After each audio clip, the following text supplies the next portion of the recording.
Hello, I am Endlessness and welcome back to Final Fantasy VII Ever Crisis, and in this video I'd like to take a closer look at the second Limit Break banner that is now featuring Yuffie with her new Bahamut gear. Yuffie's new outfit is exactly the same as what Cloud got, so boost attack of all allies gives 5% physical and magic attack boost to every character in your team, which is amazing, and then Bahamut's Bite gives Yuffie additional 5% physical attack and 10% physical ability bonuses when at max stance. So overall it's a great outfit because that is additional 5% extra attack, and it doesn't matter what DPS you're using. You could pair Yuffie with a magic DPS character and everyone gets that extra attack boost anyway. Now we have Bahamut Cutter, and at OB10 120 it has 693 physical attack stat, 46 P attack for all allies, and then 39 boost physical ability bonuses, so it's exactly the same as Cloud's weapon and all the other Limit Break weapons with all allies reinforcement ability. It also has a circle sigil boost, and then we have the command ability, which deals 1080% physical non-elemental damage to a single enemy, but also increases magic defense for all allies with a mid bonuses, but the max bonuses is high. But wait, there is more, because when the target is debuffed in any way it deals 1.3 damage, so this weapon is insane in many ways, because if the target is debuffed then this 1080% turns into 1400% damage, and this alone makes this weapon one of the hardest hitting weapons in the game currently. It's also higher than Zidane and many other weapons, but every time you use this weapon it increases magic defense for all allies,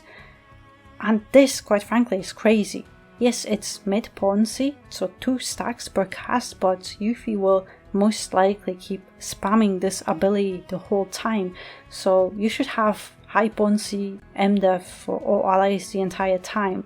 And many bosses also debuff on magic defense, so it'll be much easier to nullify and buff it, and of course it also has perfect synergy with Kamura Aerith. But yeah, the damage this weapon can deal is already more than worth it, but buffing MDEF every time you cast it is quite overpowered, I think. And also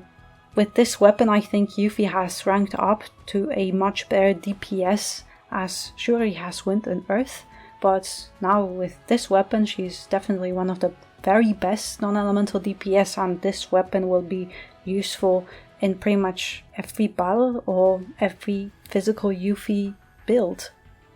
I already looked at Sephiroth's ultimate Genji blade in the Bahamut Cloud banner review, so I won't look at it here again, but essentially if you are using Sephiroth often, Genji blade is a must-have for him.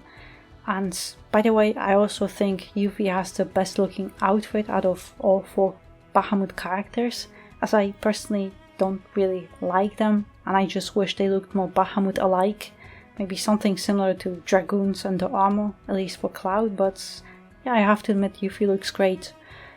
And overall, I dare to say Yuffie has gotten one of the very best weapons in the game, and if you are using Yuffie,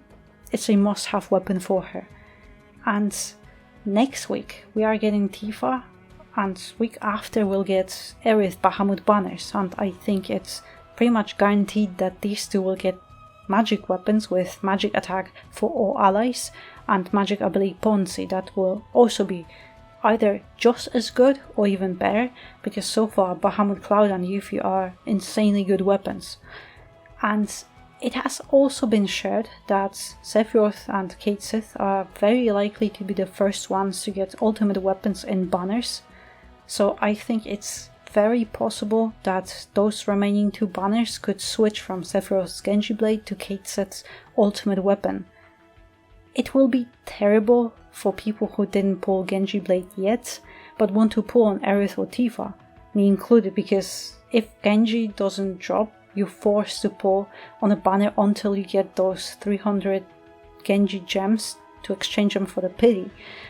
But personally, I would much rather pull on Aerith or Tifa, but I also need Sephiroth's ultimate, so if we are getting Kate's ultimate in those future banners, I'm at least hoping that there will be a way to exchange those gems for Sephiroth's. So I'll try to wait a week and hope that those remaining banners will still have a way to obtain Sephiroth's Genji, but to be honest, I'm very sure that it'll be Kate Sith and we'll just have to pull on Yuffie or Cloud to obtain Sephiroth's Genji.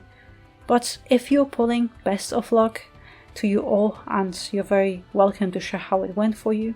But in the meantime, thank you very much for watching, and I hope to see you next one.